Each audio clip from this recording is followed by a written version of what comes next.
So ఇప్పుడు మనం లిలియేసీ family గురించి మాట్లాడుకుందాము. లిలియేసీ ఫ్యామిలీ వచ్చి it belongs to monocot, not dicot అనమాట. ఇప్పటివరకు మీరు డైకాట్లో 2 ఫ్యామిలీస్ చదువుకుంటారు. అవేంటి అంటే ఫ్యాబేసీ అండ్ సోలనేసీ.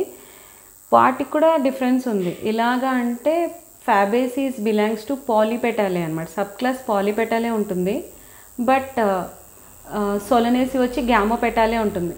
దాన్ని దేని బేస్ చేసుకుని డివైడ్ చేస్తారు అంటే పెటల్స్ ఫ్రీగా ఉంటే పాలీపెటాలే, పెటల్స్ ఫ్యూజ్ అయ్యి ఉంటే గ్యామోపెటాలే అనమాట. సో అంటే dicot actually and divided into sub class like polypetalae and gamopetalae and monochlamydeae కూడా ఉంటుంది. That leave it. So now will go for the Liliaceae family అనమాట. Liliaceae family monocot family. మోనోకాట్లో ఏ type of root system ఉంటుంది అవన్నీ మీకు తెలియాలి కదా, రైట్? మీకు ఆల్రెడీ తెలుసు అది. ఓకే, సో లిలియేసీకి సంబంధించి మన ఇన్ఫర్మేషన్ చూసినట్లయితే లిలియేసీ ఫ్యామిలీకి వచ్చేటప్పటికి లిలియేసీ అనేది ఎన్ని ఉంటాయంటే 254 జెనరా ఉంటాయి దీంట్లో అండ్ 4075 స్పీసీస్ వరకు రిపోర్ట్ చేశారనమాట. ఇవి మ్యాక్సిమం ఏంటి అంటే ఇవి చెప్తాను. దీంట్లో ఏం ఫ్యామిలీస్ ఇంపార్టెంట్ ఉంటాయి, ఇంపార్టెంట్ ప్లాంట్స్ ఏముంటాయి అంటే లిలియేసీ ఫ్యామిలీ మోనోకాటిలిడన్కి సంబంధించిన ఫ్యామిలీ కదా. మెయిన్లీ ఆర్నమెంటల్ ప్లాంట్స్ అనేవి ఉంటాయి ఇందులో, అట్రాక్టివ్గా కనబడుతూ ఉంటాయి అన్నమాట. ఓకేనా? అండ్ ఇవన్నీ కూడా ఏంటంటే పెరినియల్ హెర్బ్స్ ఉంటాయి, హెర్బ్స్ ఎక్కువ ఉంటాయి అన్నమాట. ఇదిగోండి, this is habitat and habitat. Root వచ్చేటప్పటికి adventitious root system and typically contractile. And stem వచ్చేటప్పటికి స్టెమ్లో ఆల్ టైప్ ఆఫ్ మోడిఫికేషన్స్ కనిపిస్తాయి మనకి. అంటే మీరు అండర్గ్రౌండ్ స్టెమ్ మోడిఫికేషన్స్ చదివారు కదా మీరు, rhizome, corm, stem tuber, bulb చూసాం కదా, అవన్నీ కనబడతాయమ్మా ఇందులో. చూడండి, stem is usually bulbous, rhizomatous in some aerial and erect stem ఒక్క దాంట్లో మ్యాక్సిమం కనిపించేది ఇది డ్రెసినా అనమాట. క్లైంబింగ్ వచ్చి స్మైలాక్స్ ఉంటుంది. దీంట్లో మీకు స్టెమ్ మోడిఫికేషన్స్కి వచ్చేటప్పటికి చాలా రకరకాల స్టెమ్ మోడిఫికేషన్స్ కనిపిస్తాయమ్మా. లైక్ బల్బ్, ఎలియం అయితే బల్బ్ ఉంటుంది, మీకు తెలుసు అది. కామ్ తెలుసు కదా, కామ్కి మీరు ఎగ్జాంపుల్ ఏం చదువుతారు, కొల్కేషియా చదువుతారు కదా. బట్ ఇక్కడ కామ్లో కాల్చికమ్ అని ఒక ప్లాంట్ ఉంటుంది, కాల్చికమ్ అటామ్నలే అనమాట. సో అది ఉంటుంది ఏంటి, కామ్. రైజోమ్ వచ్చి గ్లోరియోజా ఉంటుంది అనమాట. కొన్ని క్లైంబర్స్ ఉంటాయి. అండ్ ఈవెన్ స్టెమ్ మోడిఫికేషన్ యాస్ప్రాగస్లో మీకు తెలుసు కదా, యాస్ప్రాగస్లో రూట్ మోడిఫికేషన్ ఉంటుంది, స్టెమ్ మోడిఫికేషన్ ఉంటుంది అండ్ లీఫ్ మోడిఫికేషన్ కూడా ఉంటుంది. యాస్ప్రాగస్లోకి వచ్చేటప్పటికి మీకు రూట్ మోడిఫికేషన్కి వచ్చేటప్పటికి ఫ్యాసిక్యులేటెడ్ రూట్ సిస్టమ్ అనేది ఉంటుంది. వేరేజ్ స్టెమ్ మోడిఫికేషన్కి వచ్చేటప్పటికి క్లాడోడ్ ఉంటుంది. లీవ్స్ అని వచ్చేటప్పటికి రెడ్యూస్డ్ టు స్కేల్స్ ఉంటాయన్నమాట. చూడండి, లీఫ్కి వచ్చేటప్పటికి రాడికల్ ఇప్పటివరకు మీరు కాలైన్ లీవ్స్ అని చదువుతారు అనమాట. కాలైన్ లీవ్స్ అంటే ఏంటంటే leaves are formed on stem అయితే కాలైన్ అంటారు. ఇక్కడ ఏంటంటే leaves are formed on root అనమాట. So that is called as radical leaves కనిపిస్తాయి, బట్ కాలైన్ ఇన్ డ్రెసినా అనమాట. ఓకేనా, రైట్? కొన్నిట్లో రెడ్యూస్డ్ టు స్కేల్స్ ఉంటాయి. నెక్స్ట్ ఫ్లవర్ ఇన్ఫ్లోరసెన్స్కి వచ్చేటప్పటికి మ్యాక్సిమం ఏంటంటే రెసిమ్ ఇన్ఫ్లోరసెన్స్ కనిపిస్తుంది. మీకు ఇదిగో ఇలాగ ఉంటుంది కదా, ఉల్లికాడ చూసినట్లయితే మనకి ఇలా కనిపిస్తాయి ఫ్లవర్స్. మీకు ఉల్లికాడ ఇంకోటి చూపిస్తాను నేను.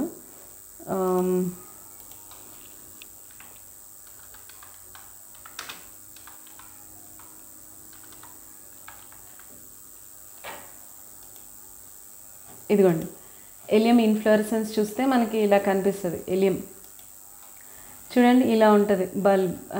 ఇదేంటిది, ఇలా ఉంటుంది. దీన్ని ఏమంటారు, ఏ టైప్ ఆఫ్ ఇన్ఫ్లోరసెన్స్ ఇది?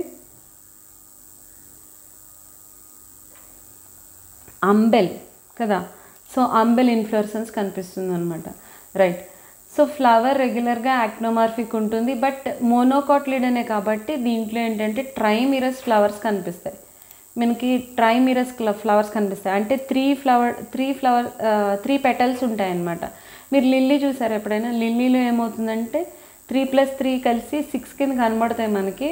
అది 3 పెటల్స్ ఉంటాయన్నమాట. 3 పెటల్స్ కనిపిస్తాయి. ఓకేనా, రైట్? సో ఇప్పుడు ఇక్కడ మనకు కూడా క్లియర్గా కనిపిస్తుంది చూడండి. ఫ్లోరల్ డయాగ్రామ్ చూస్తే మనకు క్లియర్గా కనిపిస్తుంది.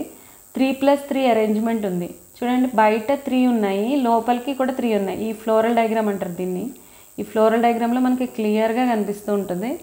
బయట 3 ఉన్నాయి, లోపల 3 ఉన్నాయి అనమాట. ట్రైమిరస్ ఫ్లవర్స్ ఉంటాయి. As it is a monocot, it is having trimerous flowers అనమాట.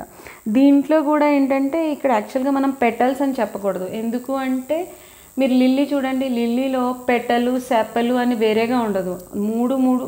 6 ఉంటాయి, 6 ఒకలాగే ఉంటాయి అన్నమాట.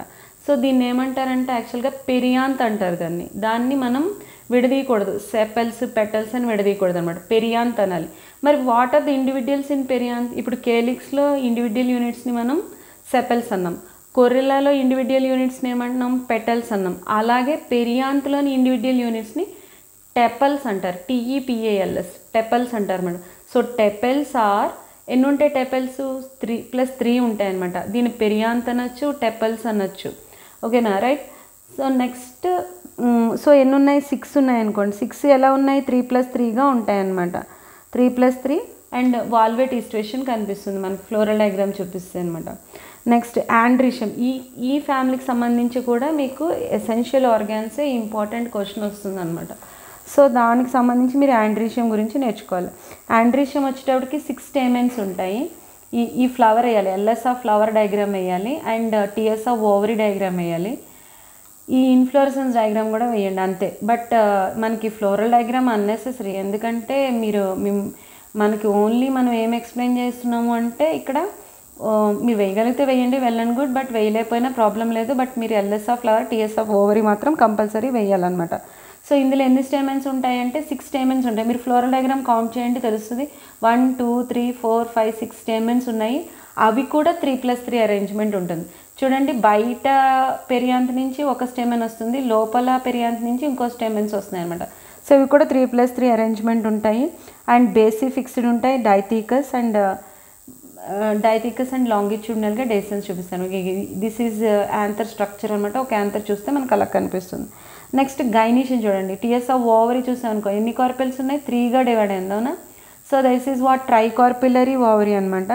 ట్రైకార్పిలరీ superior trilocular ovary with axial placentation ఉంటుంది. స్టైల్ ఎలా ఉంటుంది అంటే మనకి స్టైల్ ఈజ్ ఇక మనకి ఈ డయాగ్రామ్ ఇచ్చాడు చూడండి. Style is normal, stigma is trifid అనమాట. అంటే 3గా డివైడ్ అయి ఉంటుంది. ఓవరీ చూడండి, ఓవరీలో కూడా మనకి చక్కగా 3గా డివైడ్ అయినట్టు చూపిస్తున్నాడు. So this is about family Liliaceae అనమాట. మీరు ఇక్కడ మనకి ఫ్లోరల్ ఫార్ములా కనిపిస్తుంది. BR is representing what? Bract అనమాట. ఇది 0లో ప్లస్ వేస్తే అర్థం ఏంటి? యాక్టినోమార్ఫిక్ అని అర్థం. అంటే ఫ్లవర్ని ఎటువైపు కట్ చేసినా మనకి ఈక్వల్ ఆఫ్స్ అనేవి వస్తాయి. ఈ సింబల్కి అర్థం ఏంటి అంటే ప్లస్, కింద యారో, పైన యారో ఉంది అంటే బోత్ సెక్సెస్ ఆర్ ప్రెసెంట్, అంటే మేల్ ఫీమేల్ 2 ఉంటాయని అర్థం. అండ్ P అంటే ఏంటంటే పెరియాంత్. పెరియాంత్ ఎలా ఉంది? 3+3 ఉంది. 3+3 కూడా అటాచ్ అయి ఉన్నాయి.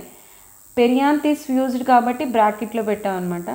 అండ్ A అంటే ఆండ్రీషియం. ఆండ్రీషియంలో ఎన్ని ఉన్నాయి స్టేమెన్స్ అంటే 3+3 ఉన్నాయి.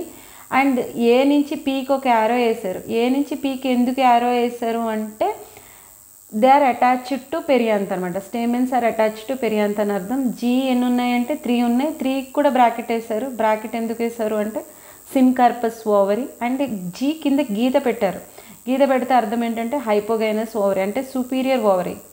కింద కుర్చీ వేసారని నేను చెప్తూ ఉంటాను కదా, సో గౌరవార్థం కుర్చీ వేసారనమాట. So hypogynous ovary. So this is about Liliaceae family అనమాట. లిలియేసి ఫ్యామిలీలో ఎకనామిక్ ఇంపార్టెన్స్ ఏంటి అంటే మనకి ఎలియం వస్తుంది కదా, ఉల్లిపాయ, వెల్లుల్లిపాయ అన్నీ ఈ ఫ్యామిలీకి సంబంధించినవి ఉంటున్నాయి. And ornamental plants like tulip అని, లిల్లీ అని ఈ ఫ్యామిలీకి సంబంధించిన ప్లాంట్సే. అండ్ నెక్స్ట్ ఇంకా Gloriosa is a medicinal plant. And దీని నుంచి నెక్స్ట్ కాల్చికమ్ అటామినల్ అని చెప్పుకున్నాం కదా నాకు. Colchicine is obtained from this family అనమాట. మెయిన్ ఇంపార్టెంట్ థింగ్ ఇది గుర్తుపెట్టుకోండి. కాల్చిసిన్ అనేది ఎందుకు యూజ్ చేస్తారంటే they are used for arresting the spindle fibre formation in mitosis and meiosis అనమాట. అంటే సెల్ డివిజన్ టైంలో స్పిండిల్ ఫైబర్స్ అనేవి ఫామ్ అయ్యి క్రోమోజోమ్స్కి అటాచ్ అవుతాయి అనమాట.